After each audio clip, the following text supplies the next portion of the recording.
तो good morning class.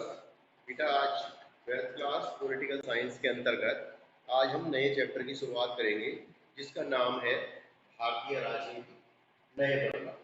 यानी कि भारतीय राजनीति में जो है बदलाव, कौन कौन से नए बदलाव आए इसके बारे में। जैसे हमने शुरुआती दौर में पढ़ा था कि किस तरह से जो है एक ही तरह से जो है कांग्रेस का प्रभुत्व होता था। सबसे पहले बेटा मैं आपको आपके जानकारी के लिए जो है रिवीजन के लिए एक बार बता देता हूँ कि 1947 में जब देश आज़ाद हुआ तो उसके बाद अंतरिम सरकार का गठन जो है स्वतंत्रता से पहले हो गया। उसमें जो है जो संविधान के सदस्य थे, संविधान सभा के जो सदस्य थे, उन्हीं को जो है वही सरकार की जो है कर्ता माने गए। तो उसी क्रम में जब देश में पहला आम चुनाव 1952 में हुआ बेटा, ठीक है, पहले आम चुनाव 1952 में हुआ, कांग्रेस को अपार सफलता मिली, कम्युनिस्ट पार्टी द्वितीय स्थान पे रही।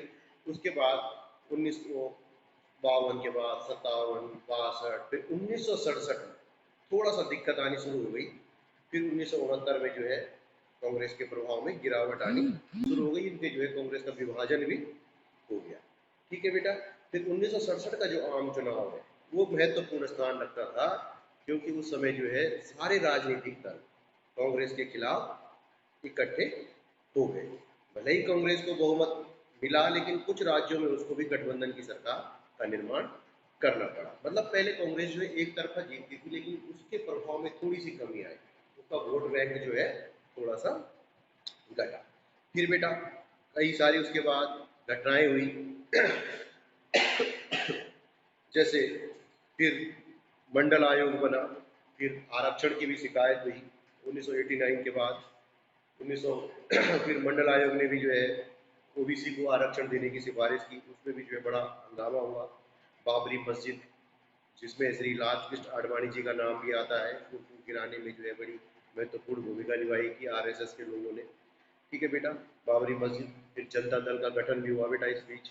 फिर इंदिरा गांधी की हत्या 31 अक्टूबर 1984 को हुई। ठीक है, फिर जो है यूपीए, एनडीए, राजतांत्रिक गठबंधन, संप्रग सरकार, इस तरह से जो मिली जुली गठबंधन की राजनीति की जो है शुरुआत होने लगी। उसके बाद गोधरा कांड, ठीक है बेटा, कई सारे जब कार सेवकों को जला दिया गया, पूरी ट्रेन जला दी गई।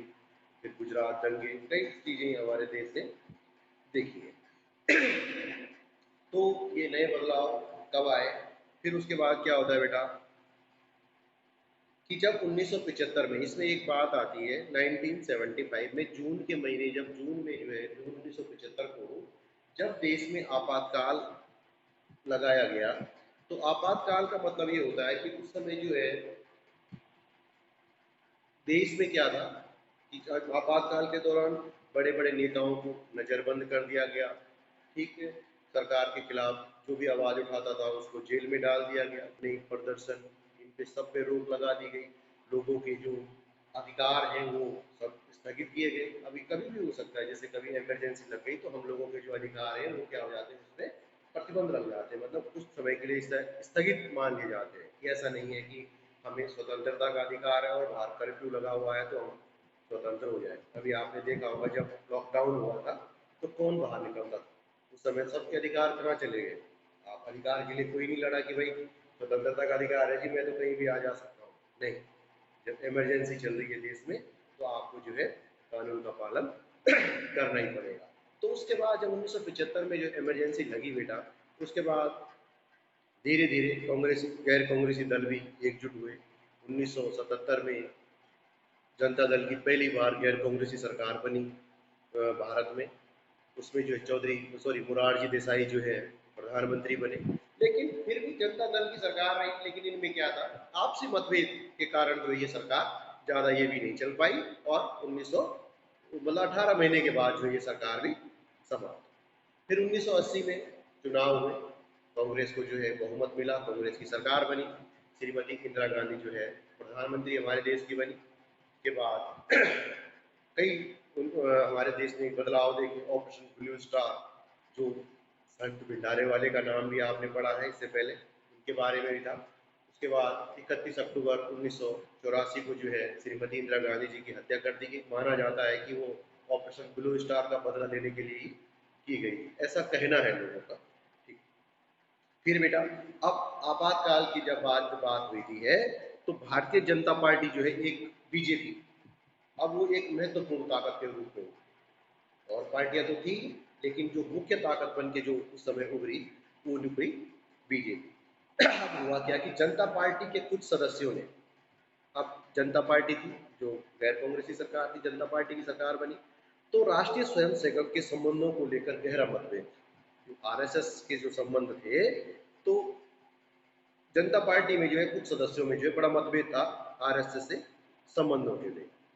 अब इसके बाद जो है एक भावनात्मक रूप से क्या हुआ कि एक जनसंघ का जो क्या हुआ घटक इस संगठन के साथ भावनात्मक रूप से जुड़ा हुआ था, जो भारतीय जनसंघ की स्थापना की थी श्यामा प्रसाद मुखर्जी द्वारा। तो उनका एक संगठन जो है भावनात्मक रूप से यानी कि मन से जो है आरएसएस के साथ जुड़ा हुआ था। तो ऐसी स्थिति में जो है जनसंघ घटक ने अपने पृथक अस्तित्व की घोषणा की। अब हुआ क्या कि जनता पार्टी के कुछ सदस्यों में राष्ट्रीय स्वयंसेवक संघ के संबंधों को लेकर गहरा मतभेद, ठीक, जनसंघ घटक इस संगठन के साथ भावात्मक रूप से जुड़ा हुआ था। ऐसी स्थिति में जनसंघ घटक ने अपने पृथक अस्तित्व की घोषणा की। जो जनसंघ वाले थे वो क्या हुए, आरएसएस से, जो राष्ट्रीय स्वयंसेवक संघ से उन्होंने क्या करा, अपने अलग अस्तित्व की घोषणा की। और सन 1980 में 6 अप्रैल सन 1980 को श्री अटल बिहारी वाजपेयी जी के नेतृत्व में भारतीय जनता पार्टी नाम की एक नई पार्टी की स्थापना की गई। ठीक है बेटा, जब जनसंघ जो है आरएसएस और जनसंघ दो विचारधाराएं थोड़ी उन्होंने जो है अपने आप को अलग, जनसंघियों ने अलग, अपने संघ वालों ने अपने को अलग कर लिया और एक नई पार्टी बनाई सन 1980 में श्री अटल बिहारी वाजपेयी, जो अब स्वर्गीय श्री अटल बिहारी वाजपेयी हो गए हैं, अब तो उनकी मृत्यु हो चुकी, लेकिन उस समय अटल बिहारी वाजपेयी जी के नेतृत्व में 1980 में भारतीय जनता पार्टी की नाम की एक नई पार्टी की घोषणा की गई।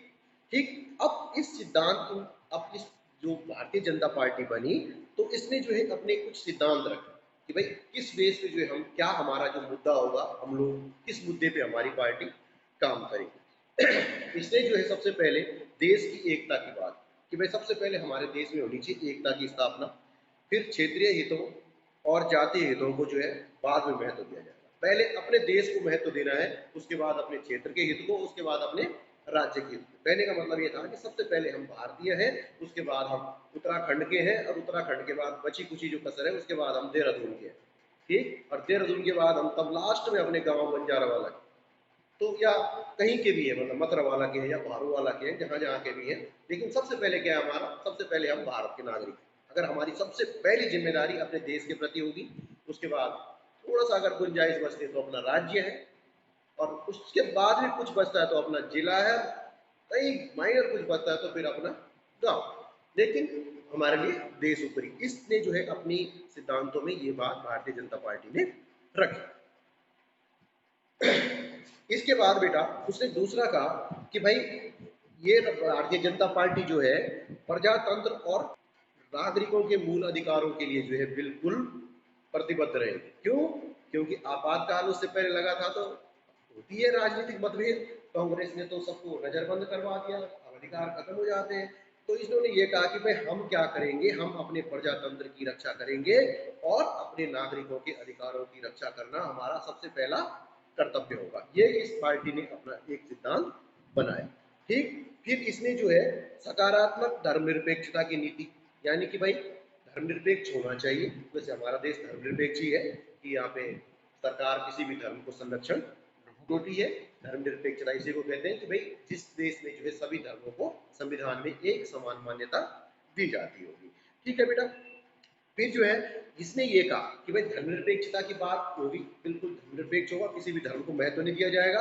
और अल्पसंख्यक जितने हैं, मतलब अल्पसंख्यक किसी को कहते हैं बेटा, धर्म के आधार पर जिन लोगों की संख्या कम होती है उनको अल्पसंख्यक वर्ग कहा जाता है। तो मतलब कहने का मतलब है कि जिन लोगों की संख्या कम है, चाहे वो मुस्लिम है, सिख है, ईसाई है, उन लोगों के हितों को जो है पूरा ध्यान रखा जाएगा और उनकी जीवन और संपत्ति की पूर्ण सुरक्षा उनको प्रदान की जाएगी। मतलब अल्पसंख्यकों को जो है असुरक्षा की भावना उनके अंदर उत्पन्न नहीं होने देंगे।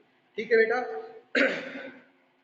फिर निर्धनता तथा व्यक्ति द्वारा व्यक्ति के शोषण को दूर किया जाएगा, यानी कि गरीबी दूर करने के लिए कार्यक्रम बनाए जाएंगे, रोजगार के अवसर विकसित किए जाएंगे, जिससे जो है लोगों के अंदर लोगों का जीवन स्तर अच्छा हो सके, और अगर कोई व्यक्ति किसी का शोषण करता है तो उसको जो है कठोर से कठोर दंड दिया जाए। ठीक है बेटा। तो फिर उसके बाद 1988 में जो है श्री लाल कृष्ण आडवाणी बीजेपी के यानी भारतीय जनता पार्टी के अध्यक्ष चुने गए। ठीक है बेटा। वर्तमान में जो है भारतीय जनता पार्टी के अध्यक्ष कौन है? इस समय भारतीय जनता पार्टी के अध्यक्ष है तो ठीक है बेटा। तो वर्तमान में जो है जो भारतीय अध्यक्ष जो राष्ट्रीय अध्यक्ष है भारतीय जनता पार्टी के, वो है JP नड्डा साहब। ठीक है बेटा। फिर उसके बाद आडवाणी जी बने।